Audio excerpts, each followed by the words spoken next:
Friends, welcome to Harshita commerce classes. मैं हर्षिता गुप्ता। आज के हमारे लेक्चर का टॉपिक है जीएसटी एंड कॉन्स्टिट्यूशनल प्रोविजंस। ठीक है, तो इस लेक्चर में हम बात करेंगे कि 101 कॉन्स्टिट्यूशनल अमेंडमेंट फॉर जीएसटी में कौन कौन से अमेंडमेंट हुए। ये लेक्चर वेरी वेरी इंपॉर्टेंट है for the GST point of view, क्योंकि इसमें मैं आपको वो इम्पॉर्टेंट आर्टिकल्स बताऊंगी, वो सारे आर्टिकल्स इंपॉर्टेंट बताऊंगी जिसमें जीएसटी से रिलेटेड चेंजेस हुए हैं और जो एग्जाम के पॉइंट ऑफ व्यू से भी वेरी वेरी इंपॉर्टेंट है। चलिए अपने लेक्चर को स्टार्ट करते हैं। सबसे पहला आर्टिकल जो हम बात करने जा रहे हैं, आर्टिकल 265। चलिए देखते हैं कि आर्टिकल 265 क्या कहता है। आर्टिकल 265 जो है वो हमें ये बताता है कि tax not be impose save by the authority of law, means no tax shall be levied और collected except by the law of authority. इसका कहने का मतलब क्या है कि जब तक हमारे कॉन्स्टिट्यूशन में कोई टैक्स से रिलेटेड कोई भी लॉ नहीं बनाया जाएगा तब तक उस टैक्स को हम इम्पोज नहीं कर सकते। हम इन द सेंस कि गवर्नमेंट जब तक किसी भी टैक्स से रिलेटेड कोई भी लॉ नहीं बनाएगी, मतलब लॉ ऑफ अथॉरिटी जब तक कोई भी टैक्स से रिलेटेड लॉ नहीं बनाएगी तब तक उस टैक्स से रिलेटेड टैक्स को कलेक्ट नहीं कर सकती है। तो ये इसमें बताया गया आर्टिकल 265 में। तो हमेशा ध्यान रखना है कि गवर्नमेंट को जब भी कोई टैक्स लगाना है तो उससे पहले उसको उसके लिए लॉ बनाने पड़ेंगे। लॉ नहीं बनाएगी तो वो इलीगल हो जाएगा और वो टैक्स नहीं माना जाएगा। तो आर्टिकल 265 ये कहता है। फ्रेंड्स, मैं इस पे मोटे मोटे तौर पे आपसे बात करूंगी क्या आर्टिकल क्या बात करता है। मैं बहुत ज्यादा डीप में नहीं जाऊंगी, ये एक समरी टाइप की मैंने प्रिपेयर की है। सो समरी के पॉइंट ऑफ व्यू से, एग्जामिनेशन पॉइंट ऑफ व्यू से हम इन चीजों को लर्न करेंगे ताकि इजी वे में हम समझ सकें। अब चूंकि आर्टिकल 265 ने हमें ये तो बता दिया कि हम तब तक कोई भी टैक्स को चार्ज नहीं कर सकते, इम्पोज नहीं कर सकते जब तक हमारे कॉन्स्टिट्यूशन में उसके बारे में ना बताया गया हो। लॉ ऑफ अथॉरिटी का मतलब हमारे कॉन्स्टिट्यूशन में जब तक उसमें गवर्नमेंट जब तक कोई भी टैक्स इम्पोज नहीं करेगी तब तक वो नहीं लगा सकती है। ओके, अब आर्टिकल 245 क्या कहता है, extend of law made by the parliament and legislature of the state. कहने का मतलब है यहाँ पे तो हमसे ये कह दिया गया अगर लॉ नहीं बनाया है तो टैक्स इम्पोज नहीं कर सकते हैं, बट आर्टिकल 265 में हमें ये बताया गया है कि लॉ जो है वो किसके द्वारा बनाया जाएगा। मतलब जो भी टैक्स इम्पोज किए जा रहे हैं उनमें लॉ जो है वो किसके थ्रू बनाया जाएगा। तो यहाँ पे क्या गया है, extend the law made by the parliament, मतलब लॉ बनाने की, जो टैक्स से रिलेटेड जो लॉ बनाने की अथॉरिटी दी गई है वो हमारे पार्लियामेंट को दी गई है, and legislature of the state, और स्टेट मतलब लेजिस्लेचर ऑफ द स्टेट को दी गई है। अब हमें ये पता चल गया कि आर्टिकल 255 क्या कहता है कि हमें अगर कोई भी टैक्स इम्पोज करना है तो उसकी लॉ बनाने की अथॉरिटी या तो पार्लियामेंट को है या फिर हमारे लेजिस्लेचर ऑफ द स्टेट को है। सीधे तौर पे हम ये कह सकते हैं या तो लॉ सेंट्रल गवर्नमेंट बना सकती है या स्टेट गवर्नमेंट बना सकती है। तो हमें ये तो पता चल गया आर्टिकल 245 में कि लॉ बनाने की अथॉरिटी किसे है। अब इंपॉर्टेंट आर्टिकल देखिए, ये वेरी वेरी इंपॉर्टेंट आर्टिकल है, आर्टिकल 246। चलिए बात कर लेते हैं कि आर्टिकल 246 क्या कहता है। Article 246 is that to union and state for levying taxes. मतलब आर्टिकल 246 में हमें यह बताया गया है जो टैक्सेस हैं वो किन के द्वारा लेवी किए जाएंगे, यूनियन एंड स्टेट के द्वारा, मतलब सेंट्रल गवर्नमेंट के द्वारा और जो है वो स्टेट गवर्नमेंट के द्वारा। देखिए आर्टिकल 245 में हमें ये बताया था कि लॉ कौन बना सकता है। आर्टिकल 246 में ये बताया गया है कि लॉ से रिलेटेड, अब हमें ये पता चल गया लॉ कौन बना सकता है, बट किन किन सब्जेक्ट मैटर पे कौन लॉ बना सकता है ये चीज हमें डिफाइन की गई आर्टिकल 246 में। तो ध्यान रखिएगा, लॉ बनाना किसको किसको राइट दिया गया है वो हमें आर्टिकल 245 बताया गया है, और किन किन सब्जेक्ट मैटर पे कौन कौन लॉ बनाएगा इसके बारे में आर्टिकल 246 में बताया गया है। ठीक है, तो लॉ जो बनाने का राइट है, मतलब किस किस सब्जेक्ट मैटर पे वो यूनियन और स्टेट है वही टैक्स को लेवी करेगा। शेड्यूल 7 आर्टिकल 246, हमारे शेड्यूल 7 में आपको पता है कितने शेड्यूल्स होते हैं, 12 शेड्यूल्स होते हैं। तो शेड्यूल 7 में ये चीज ऑलरेडी हमारे कॉन्स्टिट्यूशन में बताई गई है। 3 लिस्ट बनाई गई है, लिस्ट 1, लिस्ट 2 और लिस्ट 3। लिस्ट 1 को हम यूनियन लिस्ट भी कहते हैं। यूनियन लिस्ट इसको क्लॉज 1, ठीक है, यूनियन लिस्ट क्लॉज 1 आर्टिकल 246 का क्लॉज 1 है।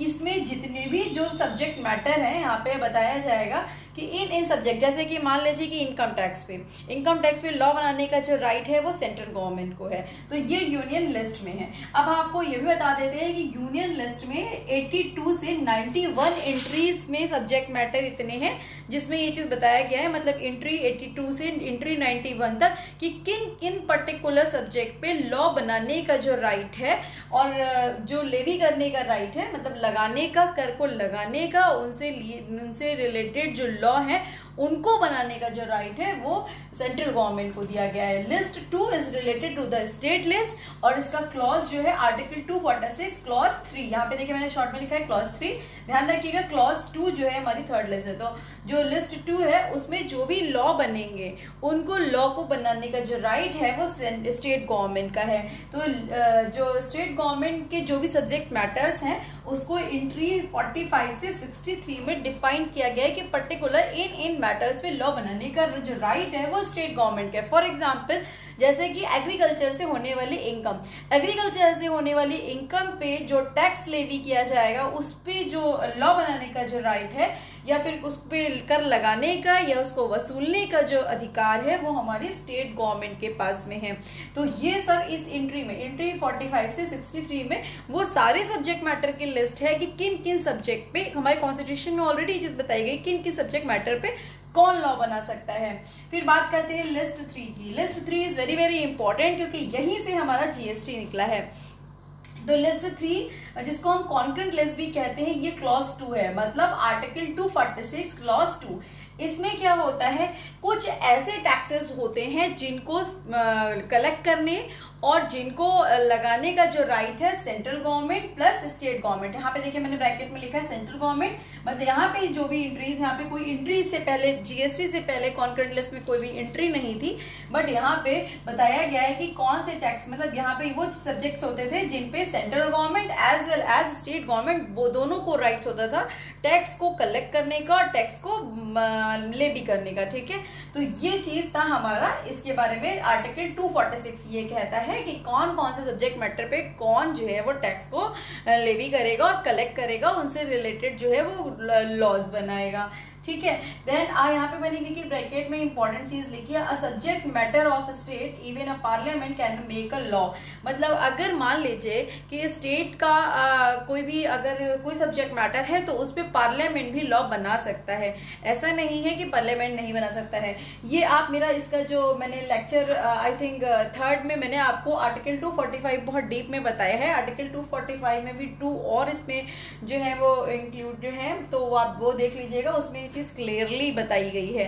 ठीक है, तो इसमें मैं बहुत ही मोटे तौर पे सारी चीजों को बता रही हूँ ताकि आपको कॉन्सेप्ट भी क्लियर हो जाए और आर्टिकल को एक इजी वे में याद रखने का तरीका आपको पता चल जाए। तो अभी तक हमने 3 आर्टिकल्स की बात की है। आर्टिकल 265 जो कि ये कहता है जब तक कोई भी टैक्स इंपोज नहीं कर सकते हैं, हम नहीं लगा सकते हैं जब तक उससे रिलेटेड लॉ ना बनाए गए हो, law authority of the law नहीं बनाएगा तब तक हम उसको इंपोज नहीं कर सकते हैं। अब लॉ बनाने की अथॉरिटी किसको किसको मिली है ये आर्टिकल 245 में बताया गया। आर्टिकल 245 और 246 में क्या बताया गया है कि जो कौन कौन से सब्जेक्ट मैटर ऐसे हैं जिन पे कौन कौन लॉ बना सकता है। चलिए अब बात करते हैं हमारा very very important article 246A। This is the article is related to power to levy GST. इसी आर्टिकल में हमें जीएसटी को लेवी करने की पावर मिली है हमारे कॉन्स्टिट्यूशन में। देखिए हम अगर बात करें आर्टिकल 246 में, तो बिफोर द जीएसटी ऐसा कॉन्करेंट लिस्ट में ऐसा कोई भी प्रावधान कह लीजिए, कोई भी सिस्टम नहीं था जहां पे सेंट्रल गवर्नमेंट और स्टेट गवर्नमेंट एक साथ किसी टैक्स से रिलेटेड लॉ बनाए और उसको इंपोज करें एंड कलेक्ट करें। तो ये प्रॉब्लम थी, जैसे कि मैंने आपको बताया भी है कि बहुत सारी इससे पहले ही की बहुत सारी प्रॉब्लम्स थी हमारे जो प्री जीएसटी जो हमारा प्री टैक्सेशन स्ट्रक्चर था उसमें बहुत सारी प्रॉब्लम्स थी। तो उसी से रिलेटेड उस प्रॉब्लम को दूर करने से रिलेटेड ही हमारा जीएसटी इंट्रोड्यूस हुआ था। तो बात कर रहे हैं आर्टिकल 246, इसमें हमको जीएसटी को लेवी करने की पावर दी गई है। अब पावर किसे है, चलिए बात कर लेते हैं। Central and state have a power to impose GST, मतलब सेंट्रल के पास भी पावर है जीएसटी को इम्पोज करने की और स्टेट के पास भी पावर है जीएसटी को इम्पोज करने की। अगर सेंट्रल जीएसटी को इम्पोज करता है तो उसको कहते हैं सीजीएसटी, अगर स्टेट किसी जीएसटी को इम्पोज करता है जो कि सब्जेक्ट मैटर ऑलरेडी इसमें बताए गए हैं तो उसको कहते हैं एसजीएसटी, जैसा कि आपको पता है। बट यहाँ पे देखिए एक और मैंने इंपॉर्टेंट लाइन लिखी है कि parliament has a exclusive power to make a law with respect GST inter state trade, मतलब अगर किसी दो राज्यों के बीच में ट्रेड हो रहा है, जैसे मान लीजिए कि महाराष्ट्र एंड यूपी के बीच में ट्रेड हो रहा है, तो वो क्या हो गया, इंटर स्टेट ट्रेड हो गया, और उससे रिलेटेड जो भी लॉ बनेंगे उसकी पावर हमारी किसके पास है, पार्लियामेंट के पास है, मतलब सेंट्रल गवर्नमेंट के पास है। तो ये चीज इंपॉर्टेंट है, ये याद रखिएगा। इसी में हमारे कॉन्स्टिट्यूशन, ये देखिए यहाँ पे लिखा हुआ है ना, कॉन्स्टिट्यूशनल 101 अमेंडमेंट एक्ट 2016 के तहत जीएसटी को लाया गया, इंट्रोड्यूस किया गया। तो ध्यान रखिएगा आर्टिकल 246 ही जो है इसी में ही जीएसटी को लेवी करने की पावर के बारे में बताया गया है। तो बात कर लेते हैं एक्सप्लेनेशन। यहाँ पे मैंने एक और लाइन लिखी है, explanation provision of this article shall be respect of the GST take effect from the date of the recommendation by the GST council. देखिए अगर हम बात करें कि कुछ ऐसी चीजें हैं जैसे कि पेट्रोल हो गया आपका, और जो है हाई स्पीड के जितने भी व्हीकल्स होते हैं, कुछ 5 ऐसे टर्म्स हैं जिनके बारे में जीएसटी को लागू करने का राइट जो है वो ना तो सेंट्रल गवर्नमेंट के पास है ना स्टेट गवर्नमेंट के पास है। वो तब तक लागू कर सकती है, उस पर अभी टैक्स 0% है, उसको तभी लागू कर सकती है जब उसको जिस डेट से उसको जो है जीएसटी काउंसिल का रिकमेंडेशन मिलेगा। Without recommendation of the GST council वो उन 5 जो टर्म्स हैं, मैं अभी आपको जब इसको डीप में पढ़ाऊंगी तो मैं आपको बताऊंगी कि उनके बारे में, तब तक वो टैक्स को लागू नहीं कर सकती है। ठीक है, चलिए ये तो बात हो गई हमारे 4 आर्टिकल्स की, 1 2 3 4, मतलब आर्टिकल 265, 245, 246 एंड 246A। चलिए अब हम बात कर लेते हैं कि आर्टिकल 268 क्या है। देखिए आर्टिकल 268A, ये देखिए यहाँ पे मैंने लिखा हुआ है, article 268 A is related to the service tax। पहले जब बिफोर द जीएसटी जो सर्विस टैक्स जो है वो कलेक्ट किया जाता था, वो उससे रिलेटेड जितने भी रूल्स एंड रेगुलेशंस जो थे वो आर्टिकल 268A में लिखे गए थे, और सर्विस टैक्स को कलेक्ट करने का जो राइट था वो सेंट्रल गवर्नमेंट के पास में था। बट अब ये जो आर्टिकल है इसको खत्म कर दिया गया है, ये अब खत्म हो चुका है। ठीक है, तो ध्यान रखिएगा। चलिए ना नेक्स्ट बात करते हैं हम आर्टिकल 269 की। Article 269 is also very very important. देखिए जितने भी ये ए वाले आर्टिकल हैं ये इंपॉर्टेंट है for the examination point of view, क्योंकि इन्हीं में मेजर अमेंडमेंट हुए हैं। ठीक है, तो ध्यान रखिएगा ये चीज। अब देखिए आर्टिकल 268A इसको खत्म ही कर दिया गया है, तो मतलब ये वाला भी ए इंपॉर्टेंट है। आर्टिकल 246A इसमें तो जीएसटी आया है, तो मतलब ये भी इंपॉर्टेंट है। आर्टिकल 269A को समझने से पहले आर्टिकल 269 को समझना पड़ेगा। सो आर्टिकल 269 क्या कहता है कि जो हमारा central sale tax before GST, central sale tax जो है वो हमसे सेंट्रल गवर्नमेंट जो है वो कलेक्ट करती थी। मतलब सेंट्रल सेल टैक्स अगर हम लोग इंटर स्टेट ट्रेड करते थे तो उस पे जो टैक्स को कलेक्ट करने का जो राइट था वो सेंट्रल गवर्नमेंट का था, और सीएसटी के नाम से एक टैक्स कलेक्ट करती थी। तो tax levied and collected by the union मतलब सेंट्रल गवर्नमेंट हमसे कलेक्ट करती थी। बट वो कलेक्ट करने के बाद ऐसा नहीं है कि वो अपने पास रखती थी, वो अपना शेयर अपने पास रख के बाकी जो स्टेट का शेयर होता था वो उसमें डिस्ट्रीब्यूट कर देती थी। अब आफ्टर द जीएसटी इस आर्टिकल में अमेंडमेंट हुआ है और ये आर्टिकल चेंज हो गया है अब हमारा आर्टिकल 269A में। ध्यान रखिएगा आर्टिकल 269A में क्या जो मेजर अमेंडमेंट हुए हैं वो क्या है कि levy and collection of the goods and service tax in the course of the inter state trade और कॉमर्स। मतलब जो हमारा इंटर स्टेट मतलब जब दो डिफरेंट राज्यों के बीच में अगर ट्रेड होता है तो उस पे जो टैक्स को कलेक्ट करने और लेवी करने का जो राइट है होता है वो किसके पास में होता है, सेंट्रल के पास में होता है। ये चीज ध्यान रखिएगा। और उस पे जो टैक्स लगता है उसको हम कहते हैं IGST, integrated goods and service tax. और ये किस एक्ट के थ्रू लगता है, एक्ट 2017।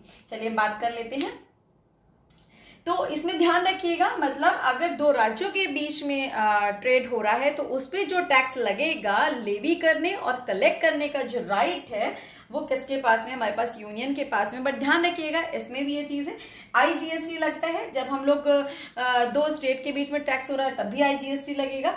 अगर हम किसी चीज का इंपोर्ट कर रहे हैं या हम एक्सपोर्ट कर रहे हैं तो हमें कस्टम ड्यूटी के साथ में आईजीएसटी पे करना होगा, या स्पेशल इकोनॉमिक जोन से अगर कोई भी चीज कोई भी गुड्स एंड गुड्स की सप्लाई होती है तो उस पर भी हमें आईजीएसटी देना होगा। ध्यान रखिएगा आईजीएसटी जो होता है, आईजीएसटी में ऐसा नहीं है कि स्टेट को अभी इसमें नहीं मिलता है शेयर, स्टेट को मिलता है शेयर। जैसे कि मान लीजिए कि हमसे जो है हम किसी दूसरे स्टेट के साथ में टैक्स, दूसरे स्टेट के साथ में ट्रेड कर रहे हैं तो हमसे 18% जो है वो टैक्स कलेक्ट किया जाता है, मतलब 100 रुपीज पे 18 रुपीज जो है वो टैक्स कलेक्ट कर लिया जा रहा है। तो जो 18 रुपीज टैक्स है वो ये हमसे कौन कलेक्ट करेगा, according to the article 269A ये टैक्स हमसे कलेक्ट करेगी सेंट्रल गवर्नमेंट। अब सेंट्रल गवर्नमेंट का उसमें जो शेयर है वो मान लीजिए कि हाफ पोर्शन है, तो 9% शेयर अपने पास रख के 9% जो शेयर बचता है, मतलब 9 रुपीज जो शेयर बचता है वो स्टेट, जिस भी स्टेट से रिलेटेड होगा, जैसे मान लीजिए कि महाराष्ट्र जो है वो सेलर है और जो बायर है जो वो है आपका यूपी का। तो ध्यान रखिएगा GST is a consumption based tax, तो जिस भी स्टेट में कंजम्पशन हो रहा होगा उस स्टेट को जो एसजीएसटी है वो लेने का राइट होगा। ठीक है, तो ये आई होप आपको क्लियर हो गया होगा। आर्टिकल 269A के तहत आईजीएसटी इंट्रोड्यूस हुआ है और आईजीएसटी 3 चीजों पे लगता है। चलिए अब आगे बात करते हैं अपने नेक्स्ट आर्टिकल की, आर्टिकल 270।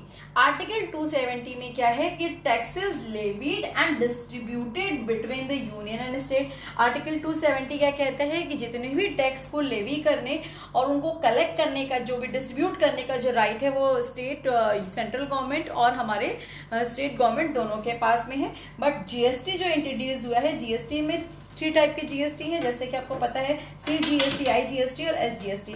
जो सीजीएसटी और आईजीएसटी है इनको कलेक्ट करने और लेवी करने का जो राइट है वो सेंट्रल के पास में है, और इसको कलेक्ट करने और लेवी करने का जो राइट है वो किसके पास में है, हमारा स्टेट के पास में है, एसजीएसटी। ध्यान रखिएगा।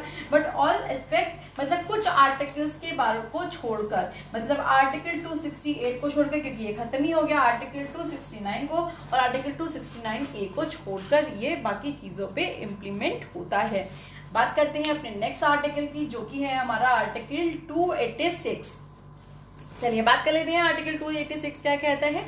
Article 286 basically is related to the restrictions. Restrictions कैसी? Restrictions as to imposition of tax on supply of goods and services और बोथ।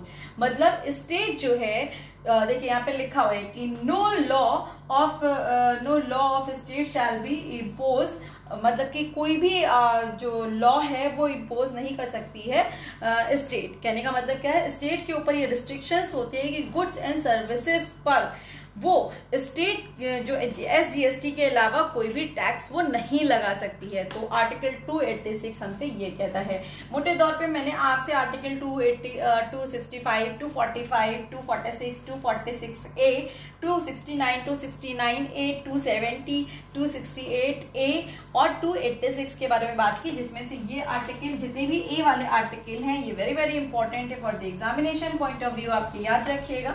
इसके बाद 2 आर्टिकल मैं आपसे और डिस्कस करूंगी। आर्टिकल 271 जो कि सरचार्ज एंड सेस से रिलेटेड है। चलिए बात कर लेते हैं, बहुत ही छोटे से आर्टिकल हैं, मतलब इसमें सब्जेक्ट मैटर है ज्यादा, बट मैं जब इसका पर्टिकुलर कंटेंट पढ़ाऊंगी तो मैं आपसे बात करूंगी। मैं सिर्फ अमेंडमेंट के पॉइंट ऑफ व्यू से बात कर रही हूँ, जो 101 कॉन्स्टिट्यूशनल अमेंडमेंट है।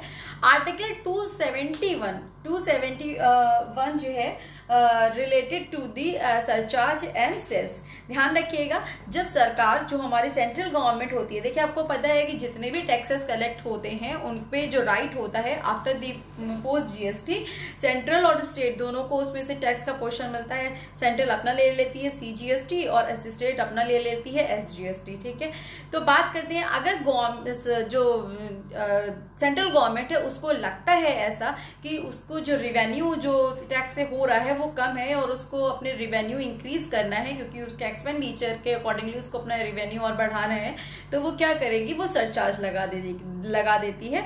मतलब इसको ये जो सरचार्ज लगता है, जो टैक्स की अमाउंट होती है किसी भी इंडिविजुअल की या किसी भी पर्सन की, तो उस टैक्स की अमाउंट पे सरचार्ज लगता है, ना कि उसकी इनकम पे सरचार्ज लगता है। सरचार्ज हमेशा टैक्स के अमाउंट पे लगता है, ध्यान रखिएगा।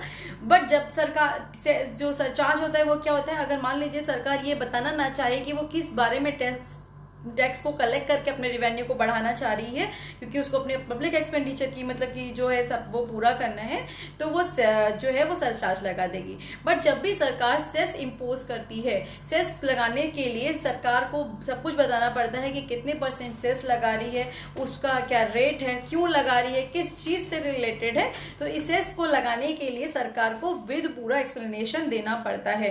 तो ये ध्यान रखिएगा, आर्टिकल 271 में चीज बताया गया है कि सेस और सरचार्ज के बारे में, कि जो हमारी टैक्स ड्यूटी है उन पे सेस और सरचार्ज जो है वो सरकार जो है वो कब लगाएगी। तो article 279A, this is very very important, because यहाँ पे जीएसटी काउंसिल की बात होती है। जीएसटी काउंसिल जिसमें जो जीएसटी से रिलेटेड सारी चीजों को मैनेज करते हैं, जीएसटी काउंसिल बनाया गया है, जिसके बारे में आर्टिकल 279A में बताया गया है। आर्टिकल 279 भी हमारे कोर्स का पार्ट है, तो मैं इस पे स्पेशल लेक्चर बनाऊंगी और वो मैं आपको पोस्ट करके आपको डीप में उसके बारे में बताऊंगी। सो आज के लेक्चर के लिए इतना ही, नेक्स्ट लेक्चर में आपसे मिलते हैं। ये मेरा लेक्चर 6 है, इससे पहले के लेक्चर जिन्होंने नहीं देखे हैं जीएसटी के, मैं उनसे रिक्वेस्ट करूंगी कि आप मेरे सारे वीडियोस देखें ताकि आपको जीएसटी की ब्रीफ नॉलेज हो। Thank you class.